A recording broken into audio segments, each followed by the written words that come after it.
আসসালামু আলাইকুম, welcome to English apps. আজ আমরা অষ্টম শ্রেণীর পঞ্চম সপ্তাহের গণিত অ্যাসাইনমেন্টের সলিউশন করব।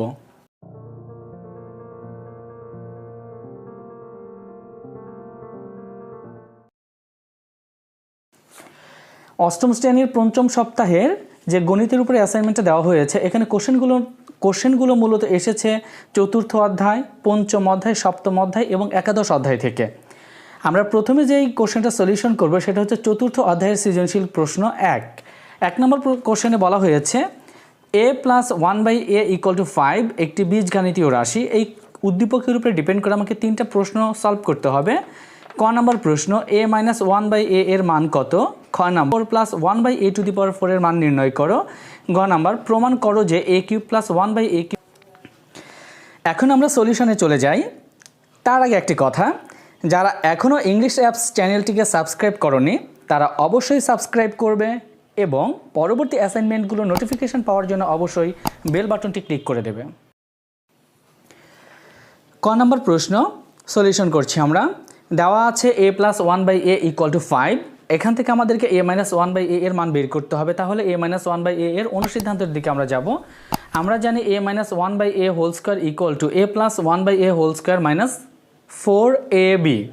তাহলে 4 × a বলতে বোঝাবে a আর b বলতে বোঝাবে 1/a। এখান থেকে আমরা a - 1/a² এর মানটা বের হবে আমাদের 21, যদি আমরা a + 1/a এর পরিবর্তে 5 বসিয়ে দেই এখানে। পরবর্তীতে a - 1/a² = 21 থেকে a - 1/a = √21। এখানেও তোমাদেরকে অবশ্যই থার্ড ব্র্যাকেটের মধ্যে উভয় পক্ষকে বর্গমূল করে কথাটা লিখে দিতে হবে, কারণ বর্গমূল করে আমরা √21 অ্যান্সারটা পেয়েছি। খ নম্বর প্রশ্নে আবার আমরা উদ্দীপক থেকে যে তথ্যটি আছে সেটা লিখে নেব। দেওয়া আছে a + 1/a = 5 এবং আমাদের মান নির্ণয় করতে হবে a⁴ + 1/a⁴। সো প্রদত্ত রাশি a⁴ + 1/a⁴ a⁴ এর বর্গমূল আমরা নেব a² + 1/a⁴ এর বর্গমূল হবে 1/a²। সো এটাকে আমরা লিখব 1/a²²।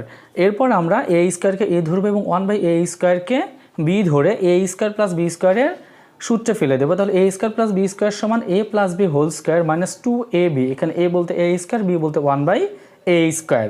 এখান থেকে আমরা এই -2ab যেখানে লিখেছি, তাহলে এই a² এবং 1/a² থেকে a² এটা কেটে যাবে, থাকবে শুধু a² + 1/a²²। এবার a² + 1/a²² যেটা আছে পূর্বের লাইনে, সেখান থেকে আমরা চলে আসবো a² + 1/a² কে আবার আমরা সূত্রে ফেলবো, সেটা হবে a + b² - 2ab। এখানে a বলতে বোঝাবে a এবং b বলতে বোঝাবে 1/a। So a + b² - 2ab। তাহলে পুরোটার উপরেও কিন্তু একটা স্কোয়ার আছে, সেটা দিতে হবে। এরপর আছে -2। তো এখন আমরা মান বসাবো a + 1/a এর মান হচ্ছে 5। সো a + 1/a এর পরিবর্তে 5 লিখবো। 5² - 2² - 5। 5² করলে হবে 5 × 5 = 25 - 2² - 2। 25 থেকে 2 বিয়োগ করলে হবে 23। 23² - 2। 23কে হোল স্কোয়ার করলে আমাদের হবে 529 এবং 529 থেকে 2 বিয়োগ করলে হবে 507 এবং এটাই হচ্ছে আমাদের কাঙ্ক্ষিত উত্তর। গ নম্বর প্রশ্নে আমাদেরকে বলা হয়েছে প্রমাণ করতে হবে যে a³ + 1/a³ = 110। এখানে আমরা যেটা করব, প্রথমে দেওয়া আছে উদ্দীপক থেকে নেব a + 1/a = 5 এবং এরপরে গুছিয়ে লিখতে হবে এভাবে করে যে প্রমাণ করতে হবে যে a³ + 1/a³ = 110। সো আমরা এখানে লিখে নেব left hand side = a³ + 1/a³। So a³ + 1/a³ আমরা যেভাবে করে চিন্তা করতে পারি, a কে a ধরবো, তাহলে a³ + 1/a কে b ধরবো, তাহলে b³। আর আমরা জানি a³ + b³ এর মান নির্ণয়ের সূত্র হচ্ছে a + b³ - 3ab × a + b। 3ab থেকে a × 1/a টা কেটে যাবে আর আমরা a + 1/a এর মানগুলো বসিয়ে দেব। a + 1/a এর মান হচ্ছে 5। সো আমাদের হবে 5³ - 3 × 5। 5কে যদি আমরা কিউব করি, 5 × 5 = 25, 5 × 25 = 125। সেখান থেকে বাদ দিতে হবে 3 × 5 = 15 আর 125 থেকে 15 বাদ দিলে হবে 110 এবং এটা হচ্ছে আমাদের right hand side. At last আমাকে লিখতে হবে, সুতরাং left hand side = right hand side proved. 2 নম্বর সৃজনশীল প্রশ্নে এখানে বলা হয়েছে যে এখানে চারটি বীজগাণিতীয় রাশি দেওয়া আছে। আমি রাশিগুলো বলছি না, তোমরা একটু স্ক্রিনে ভালো করে দেখে নাও। তো 4টি বীজগাণিতীয় রাশি দেওয়া আছে। এখান থেকে প্রথম প্রশ্ন হচ্ছে ক নাম্বার, প্রথম রাশিকে উৎপাদকে বিশ্লেষণ করতে হবে। খ নাম্বার দ্বিতীয়, তৃতীয় এবং চতুর্থ রাশির গসাগু নির্ণয় করতে হবে এবং গ নাম্বারে দ্বিতীয়, তৃতীয় এবং চতুর্থ রাশির লসাগু নির্ণয় করতে হবে। তাহলে ক নম্বর প্রশ্ন আমাদের কি করতে হবে, প্রথম রাশিকে উৎপাদকে বিশ্লেষণ করতে হবে। প্রথম রাশিকে যদি আমরা বিশ্লেষণ করতে চাই তাহলে কি লিখতে হবে, প্রথম রাশি সমান, তাহলে প্রথম রাশিকে আমরা লিখে নেব A X square plus A square plus 1 into X plus A. এখানে দ্বিতীয় লাইন আমরা যেটা করেছি দেখো, এ এক্স স্কোয়ার প্লাস আমরা এক্স দিয়ে একবার এ স্কোয়ারকে গুণ করেছি এবং এক্স দিয়ে আমরা 1কে গুণ করেছি। এক্স দিয়ে এ স্কোয়ারকে গুণ করলে হবে এ স্কোয়ার এক্স, এরপরে এক্স দিয়ে 1কে গুণ করলে হবে শুধু এক্স, দেন প্লাস এ। তৃতীয় লাইনে আমরা যেটা করব, আমাদের দ্বিতীয় লাইনে যে 4টা পদ আছে এখান থেকে প্রথম 2টা পদ থেকে আমরা এ এক্স কমন নেব। এখানে এ এক্স কমন নিলে কী থাকবে, এক্স প্লাস এ। দ্বিতীয় 2টা পদ থেকে মানে তৃতীয় আর চতুর্থ পদ থেকে কোনো কিছু কমন যায় না, যদি কোনো কিছু কমন না যায় তাহলে আমাকে 1 কমন নিতে হবে। 1 কমন নিলে হবে এক্স প্লাস এ। এবার দেখো আমরা কি করেছি, এক্স প্লাস এ এবং এক্স প্লাস এ থেকে এক্স প্লাস এটা কমন নিয়েছি, আর বাইরে যেটা ছিল এ এক্স প্লাস 1, এ বাকি অংশটুকু আমরা ফার্স্ট ব্র্যাকেটের মধ্যে লিখে দিয়েছি। তাহলে প্রথম রাশিকে যদি আমরা উৎপাদকে বিশ্লেষণ করি তাহলে আমরা 2টা উৎপাদক পেলাম, একটি হচ্ছে এক্স প্লাস এ, অপরটি হচ্ছে এক্স প্লাস 1। খ নম্বর প্রশ্নে বলা হয়েছে দ্বিতীয়, তৃতীয় এবং চতুর্থ রাশির গসাগু নির্ণয় করো। তো আমাদেরকে দ্বিতীয়, তৃতীয় এবং চতুর্থ রাশির গসাগু নির্ণয় করতে হলে দ্বিতীয়, তৃতীয় এবং চতুর্থ রাশিকে প্রথমে উৎপাদকে বিশ্লেষণ করতে হবে। তাহলে আমরা দ্বিতীয় রাশিকে আগে উৎপাদকে বিশ্লেষণ করি। দ্বিতীয় রাশি সমান X square Y into X cube minus Y cube. X square ওয়াইটা ঠিকই থাকবে, আমরা এক্স কিউব মাইনাস ওয়াই কিউবের সূত্রটা লিখে ফেলবো। এখানে এক্স কিউব মাইনাস ওয়াই কিউবের সূত্র হচ্ছে X minus Y into X square plus x Y plus Y square. এরপর আসো তৃতীয় রাশি। তৃতীয় রাশি সমান দিয়ে আমরা তৃতীয় রাশিটাকে লিখে নেব X square Y square into X to the power 4 plus x square Y square plus Y to the power 4। বাইরের অংশ এক্স স্কোয়ার ওয়াই স্কোয়ার ঠিকই থাকবে, ভিতরে X to the power 4 plus x square Y square plus Y to the power 4কে আমরা A plus B whole স্কোয়ারের সূত্র আকারে লিখে নেব।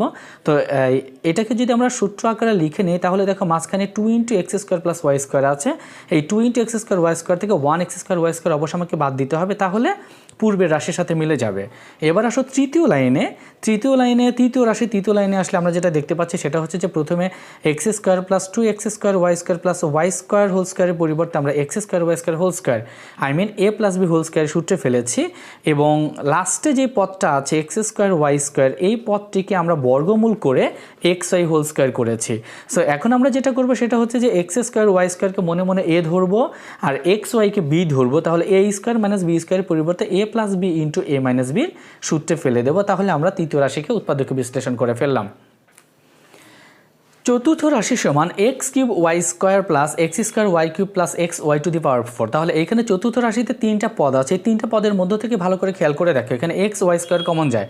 তো এক্স ওয়াই স্কোয়ার কমন নিলে আমাদের ফার্স্ট ব্র্যাকেটের মধ্যে থাকবে কি X square plus x Y plus Y square, এবং এটা হচ্ছে উৎপাদকের বিশ্লেষণ। তাহলে দ্বিতীয়, তৃতীয় এবং চতুর্থ রাশিকে উৎপাদকের বিশ্লেষণ করার পর আমরা কী করবো, এখন গসাগু নির্ণয় করব। তো আমরা যখন গসাগু নির্ণয় করব, ব্র্যাকেটের আগে যে অংশগুলো ছিল সেগুলো হচ্ছে X Y square, X square Y square এবং এক্স স্কোয়ার ওয়াই। এখান থেকে আমাদের কমন যায় এক্স ওয়াই, এবং বাদবাকি পদগুলোর মধ্য থেকে উৎপাদকগুলোর মধ্য থেকে দেখো 3টা পদের মধ্যে আমাদের X square plus x Y plus Y square common আছে, তাই আমাদের গসাগু হবে X Y in X square plus x Y plus Y square. গ নম্বর প্রশ্নে আমাদেরকে বলা হয়েছে দ্বিতীয়, তৃতীয় এবং চতুর্থ রাশির লসাগু নির্ণয় করার জন্য। তো দ্বিতীয়, তৃতীয়, চতুর্থ রাশিকে গসাগু নির্ণয় করি বা লসাগু নির্ণয় করে আমাদের আগে উৎপাদকে বিশ্লেষণ করতে হবে, আর আমরা খ নম্বরে কিন্তু অলরেডি একবার উৎপাদকে বিশ্লেষণ করে ফেলেছি। তাই গ নম্বর দিয়ে আমরা প্রথমে লিখব খ হতে প্রাপ্ত দ্বিতীয় রাশির সমান উৎপাদকে বিশ্লেষণ করার পর যেই রেজাল্টগুলো পেয়েছি আমরা সরাসরি এখানে সেগুলোই লিখেছি।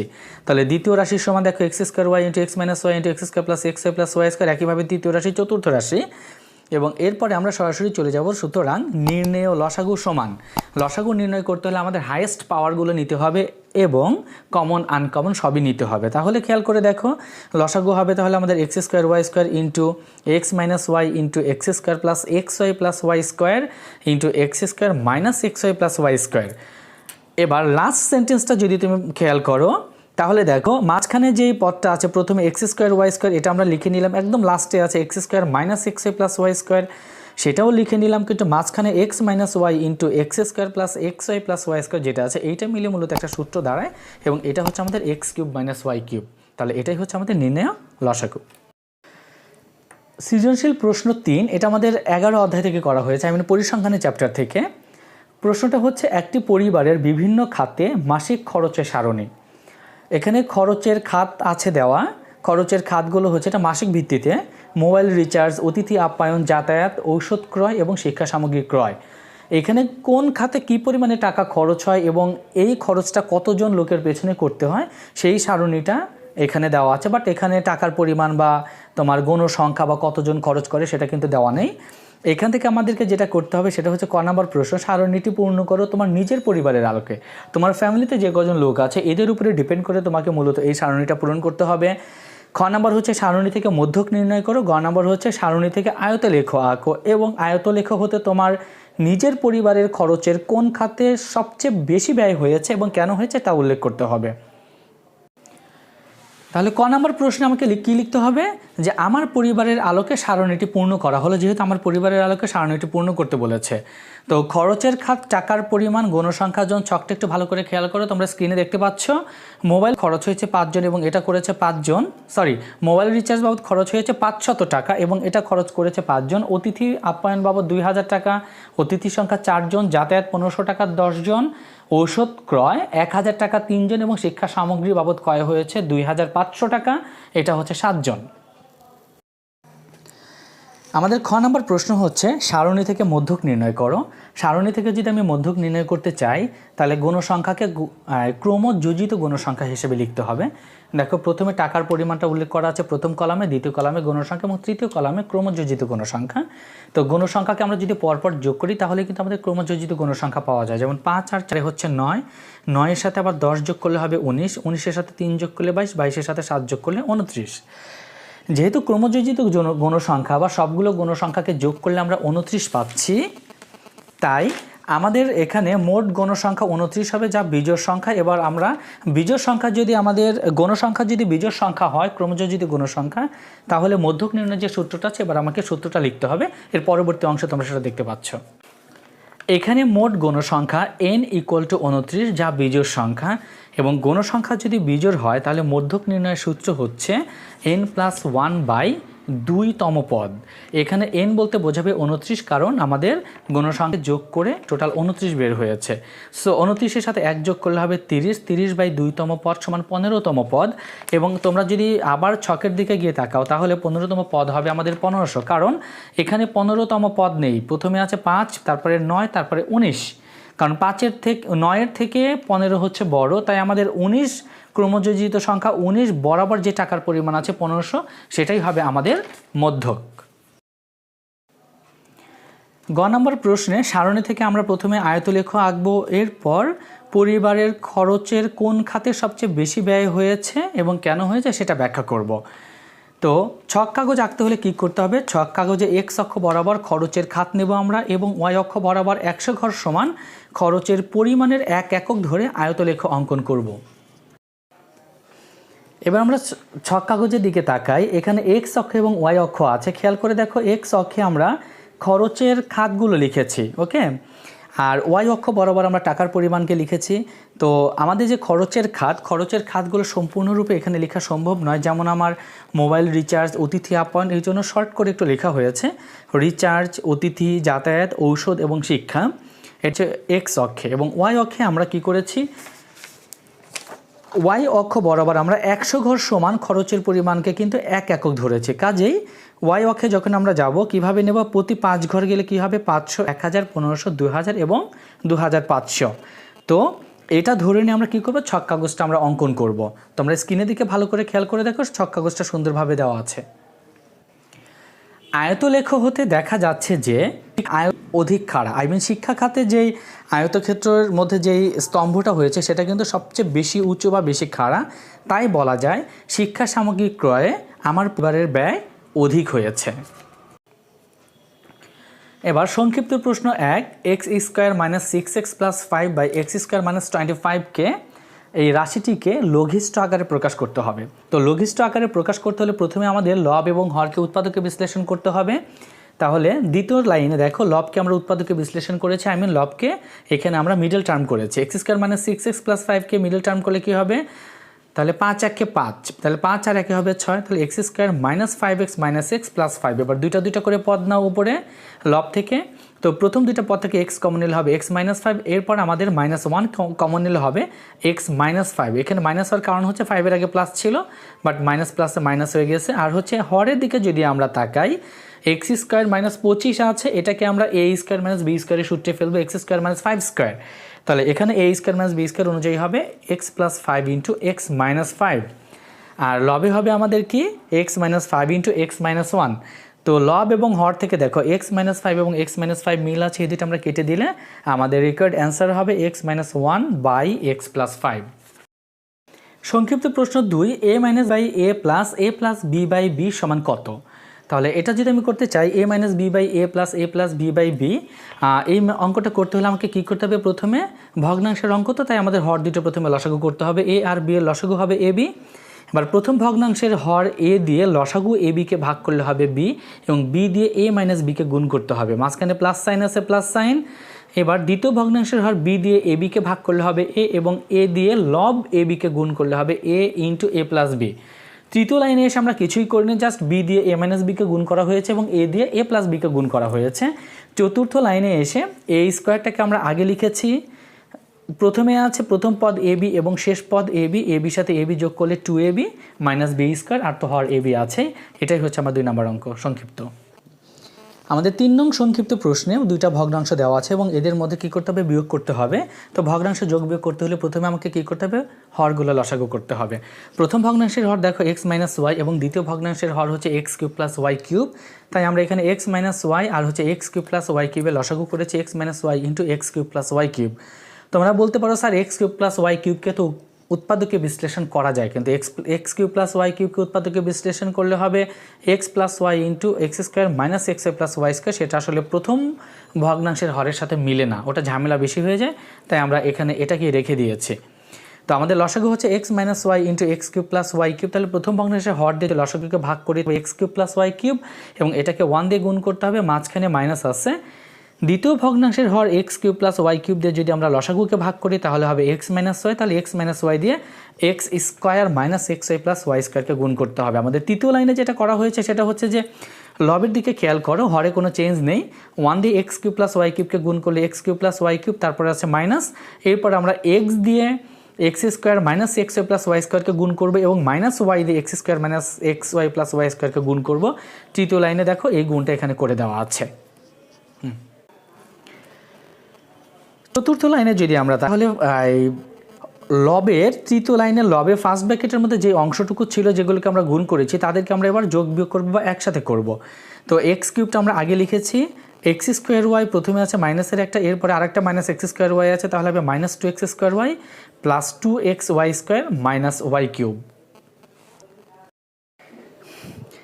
আমরা 5 নম্বর লাইনে এসে কি করব? চতুর্থ লাইনে যে ফার্স্ট ব্র্যাকেটের মধ্যে লবে যে অংশটুকু ছিল তার আগে কিন্তু মাইনাস ছিল, সো পঞ্চম লাইনে এসে আমরা ফার্স্ট ব্র্যাকেটটা উঠিয়ে দেব, তাহলে সবগুলো সাইন কিন্তু চেঞ্জ হয়ে যাবে। প্রথমে ছিল x³ + y³, এর পরের অংশটা ফার্স্ট ব্র্যাকেটের ছিল, তাই চিহ্নগুলো কিন্তু বিপরীত হয়ে গেল আমাদের এখানে, আর হরে যা ছিল তাই আছে। আমরা এরপরের লাইন যদি খেয়াল করি তাহলে খেয়াল করে দেখো আমাদের x³ এবং x³ এটা কেটে যাবে, প্রথম পদ x³, লবের প্রথম পদ এবং লবের তৃতীয় পদও x³ এটা মাইনাস, প্রথমটা প্লাস, তাই এটা কেটে গেল। বাকি অংশটুকুকে আমরা কি করব? গুছিয়ে লিখব। দেখো 2x² ওয়াইটাকে প্রথমে লিখেছি, -2xy² দ্বিতীয়তে লিখেছি, এবং দ্বিতীয় পদ এবং একদম শেষ পদ লবের দুটাই আছে y³ এবং দুটাই ধনাত্মক, তাই আমরা +2y³ লিখেছি। হরে যা ছিল পূর্বের মতো আমরা তাই রেখে দিয়েছি। এরপরের লাইনের যদি আমরা তাকাই তাহলে আমরা দেখতে পাবো যে লব থেকে আমরা কি করেছি? 2y কমন নিয়েছি। লব থেকে 2y কমন নিলে থাকবে x² - xy + y² এবং হরে যা ছিল তাই। পরবর্তী লাইনে আমরা হর থেকে যেটা করেছি, হরে ছিল আমাদের x - y × x³ + y³, তো আমরা x - yটা রেখে x³ + y³ কে সূত্রে ফেলে দিয়েছি x + y × x² - xy + y²। এবার আমরা লব হরের দিকে যদি তাকাই, দেখো একটা কমন বা একটা মিল আছে একটা পদের মধ্যে, সেটা হচ্ছে যে x² - xy + y²। সো লব হর থেকে যদি আমরা এটা কেটে দেই তাহলে লবে থাকবে আমাদের 2y আর হরে থাকবে মূলত x - y × x + y, x - y আর x + y কে গুণ করলে হবে x² - y²। এটাই আমাদের স্যার। 4 নম্বর সংক্ষিপ্ত প্রশ্ন আমাদের দুইটি ভগ্নাংশ দিয়েছে এবং এদের মধ্যে গুণফল বের করতে হবে। প্রথম ভগ্নাংশটি হচ্ছে 10x to the power 5 y to the power 4 z cube হরে আছে 3x square y square z, এবং দ্বিতীয় ভগ্নাংশ হচ্ছে 15y two the power 5 b square z square এবং হরে আছে 2y square a square x। আমরা দ্বিতীয় লাইনে প্রথম যেই লাইনটা আছে দ্বিতীয় লাইনে কিন্তু হুবহু আমরা দেখে দেখে উঠিয়েছি, এরপর মাঝখানে গুণ চিহ্ন আছে বলে আমরা কি করেছি, ভাগ করেছি সদৃশ পদের সাথে। যেমন 3 দিয়ে আমরা 15কে যদি ভাগ করি, 3 একে 3, 3 5 15, 2 দিয়ে আমরা 10কে ভাগ করেছি, 2 একে 2, 5 দ্বিগুণে 10। প্রথম পদের হরে এক্স স্কোয়ার দিয়ে প্রথম পদেরই লব, দেখো এক্স টু দি পাওয়ার 5 আছে, এক্স স্কোয়ার দিয়ে এক্স টু দি পাওয়ার 5কে ভাগ করলে হবে এক্স কিউব। প্রথম পদের হরের তৃতীয় যেটা আছে বি স্কোয়ার, এই বি স্কোয়ার দিয়ে আমরা ভাগ করেছি দ্বিতীয় ভগ্নাংশের লবে, দেখো বি স্কোয়ার আছে, তাহলে ওই বি স্কোয়ারের সাথে এই বি স্কোয়ার কেটে গিয়েছে। আমরা এবার প্রথম পদের হর জেড দিয়ে প্রথম পদের লব জেড কিউবকে ভাগ করলে হবে জেড স্কোয়ার। এবার আমরা দ্বিতীয় পদের হর ওয়াই স্কোয়ার আছে, এই ওয়াই স্কোয়ার দিয়ে আমরা দ্বিতীয় পদের লব ওয়াই টু দি পাওয়ার 5কে ভাগ করলে হবে ওয়াই কিউব। এ স্কোয়ার হরে আছে, লবে কোনো এ স্কোয়ার নেই, কাজে এ স্কোয়ারটা এ স্কোয়ারই থাকবে, এবং হরের শেষ যেই পদটা আছে এক্স, এক্স দিয়ে আমরা কি করব, প্রথম ভগ্নাংশের লবে দেখো এক্স কিউব আছে উপরে, তো এই এক্স দিয়ে এক্স কিউবকে ভাগ করলে হবে এক্স স্কোয়ার। তাহলে লবের বাকি যেগুলো রইল তাদেরকে গুণ করলে হবে 25 b to the power 4 x square y cube z to the power 4, আর হরে থাকবে এ স্কোয়ার, এবং এটা হয়তো আমাদের আনসার। 5 নম্বর সংক্ষিপ্ত প্রশ্ন, দুটি ভগ্নাংশ দেওয়া আছে, এদের মধ্যে ভাগফল নির্ণয় করতে হবে। আমরা জানি ভগ্নাংশের মধ্যে ভাগ করা যায় না, একে গুণ চিহ্ন দিয়ে অবশ্যই বিপরীত ভগ্নাংশ তৈরি করে নিতে হয়, কিন্তু এখানে আমাদেরকে প্রথমে যে দুইটা ভগ্নাংশ আছে এই দুইটা ভগ্নাংশের লব এবং হরকাকে উৎপাদকে বিশ্লেষণ করতে হবে। প্রথম ভগ্নাংশের লব এ স্কোয়ার মাইনাস বি স্কোয়ারের সূত্র সরাসরি আমরা লিখে দেবো এ প্লাস বি ইন্টু এ মাইনাস বি, আর হরে যেটা আছে হরকে উৎপাদককে বিশ্লেষণ করা যায় না তাই থাকবে। দ্বিতীয় ভগ্নাংশের লব এ প্লাস বি থাকবে, এবং দ্বিতীয় ভগ্নাংশের হর এ কিউব মাইনাস বি কিউবের পরিবর্তে আমরা এর সূত্র লিখে দেবো এ minus B into A square plus A B plus B square. তো দ্বিতীয় যেই বাক্যটা আছে এখানে মাঝখানে যে ভাগ চিহ্নটা ছিল, তৃতীয় নাম্বার লাইনে এসে প্রথম ভগ্নাংশকে আমরা ঠিকই রাখবো, দ্বিতীয় ভগ্নাংশটাকে আমরা গুণের পরিবর্তে ভাগের পরিবর্তে গুণ চিহ্নতে আমরা উল্টিয়ে দেব। তাহলে যেটা হবে তোমার দেখো এ প্লাস বির সাথে ডান পাশের ভগ্নাংশ এ প্লাস বি কেটে যাবে, প্রথম ভগ্নাংশের হর এ square plus A B plus B স্কোয়ারের সাথে ডান পাশের ভগ্নাংশের লব এ square plus A B plus B square কেটে যাবে। তাহলে বাকি কী কী রইল আমাদের, হরে কোনো কিছু রইল না, কিন্তু লবে প্রথম ভগ্নাংশ থেকেও থাকবে এ মাইনাস বি, দ্বিতীয় ভগ্নাংশ থেকেও থাকবে এ মাইনাস বি, আর এ মাইনাস বি আর এ মাইনাস বি গুণ করলে হবে আমাদের এ মাইনাস বি হোল স্কোয়ার। 6 নম্বর সংক্ষিপ্ত প্রশ্ন, সেট কাকে বলে? বাস্তব বা চিন্তা জগতের সুসংজ্ঞায়িত বস্তুর সমাবেশ বা সংগ্রহকে সেট বলে। 7 নম্বর সংক্ষিপ্ত প্রশ্ন, সেট প্রকাশের তালিকা পদ্ধতি বলতে কি বোঝায়? সেট প্রকাশের তালিকা পদ্ধতি যে পদ্ধতিতে কোনো সেটের সকল উপাদান সুনির্দিষ্টভাবে দ্বিতীয় বন্ধনীর মধ্যে আবদ্ধ থাকে তাকে তালিকা পদ্ধতি বলে। 8 নম্বর সংক্ষিপ্ত প্রশ্ন, এ ইকুয়াল টু 1 2 3 এর উপসেট কয়টি এবং কী কী? আমরা যদি উপসেটের সংখ্যা নির্ণয় করতে চাই তাহলে সেটের মধ্যে উপাদান আছে কয়টি? উপাদান আছে 3টি। So 2 two the power n সূত্র যদি আমরা ব্যবহার করি তাহলে 2 এর উপর যদি আমরা 3 দিই তাহলে হবে 8, তার মানে এ সেটের উপসেট হবে 8টি, আর উপসেটগুলো হলো 1 2 3 1 2, এখানে আমাদের প্রথমে 1 2 3কে প্রথমে একটা একটা করে নিতে হবে, 1 নিলাম প্রথমে, তারপরে 2, তারপর 3, তারপর দুইটা করে নিতে হবে, 1 2 1 3 অ্যান্ড 2 3, এবং এরপরে 3টা সেট আমরা একসাথে নেব এবং আরেকটা সেট হবে ফাঁকা সেট। আমাদের 9 নম্বরের সংক্ষিপ্ত প্রশ্ন, Q equal to X such that X 42 এর সকল গুণনীয়ক সেটটিকে তালিকা পদ্ধতিতে প্রকাশ করতে হবে। এটা তালিকা পদ্ধতিতে যদি আমরা প্রকাশ করতে চাই তাহলে 42-এর সকল গুণনীয়ক লাগবে। আমরা জানি 42-এর সকল গুণনীয়ক হচ্ছে 1 2 3 6 7 14 21 অ্যান্ড 42। 42-এর গুণনীয়কগুলো বের করতে হলে তোমরা 42কে দুইটা সংখ্যার গুণফল হিসেবে প্রকাশ করতে পারো। 42 একে 42, 21 দ্বিগুণে 42, 3 14 42 এবং 6 7 42। এখান থেকে তোমরা সবগুলো গুণনীয়ক পেয়ে যাবে, এবং এখান থেকে আমরা যদি গুণনীয়কগুলোকে তালিকা পদ্ধতিতে প্রকাশ করতে চাই তাহলে কিউ ইকুয়াল টু সেকেন্ড ব্র্যাকেটের মধ্যে কী করতে হবে, আমাদেরকে এই উপাদানগুলোকে বা গুণনীয়কগুলোকে কমা দিয়ে লিখে নিতে হবে। 10 নম্বর সংক্ষিপ্ত প্রশ্ন দেওয়া আছে P = 2 3 4 অ্যান্ড Q = 1 3 5। আমাদের P ইউনিয়ন কি এবং P ইন্টারসেকশন কি ক্যালকুলেট করতে হবে। সো P ইউনিয়ন কি সমান 2 3 4 ইউনিয়ন 1 3 5, সেট দুটোকে লিখে নিতে হবে। এবার 2 3 4 এবং 1 3 5 এই দুটো সেটের মধ্যে আমাদের কমন আনকমন সবই নিতে হবে। তাহলে কমন আনকমন মিলে এখানে উপাদানগুলো আছে 1 2 3 4 5। দ্বিতীয় অংশ P ইন্টারসেকশন কি কিউ, তার মানে P এবং Q এর মধ্যে আমাদের কমন আছে কোন উপাদানটি। P এবং Q এর মধ্যে শুধুমাত্র কমন আছে হচ্ছে আমাদের 3। সো আমাদের রিকোয়ার্ড অ্যান্সার হবে 3। যারা এখনও ইংলিশ অ্যাপস চ্যানেলটিকে সাবস্ক্রাইব করনি তারা অবশ্যই সাবস্ক্রাইব করবে এবং পরবর্তী অ্যাসাইনমেন্টের নোটিফিকেশান পাওয়ার জন্য অবশ্যই বেল বাটনটি ক্লিক করবে।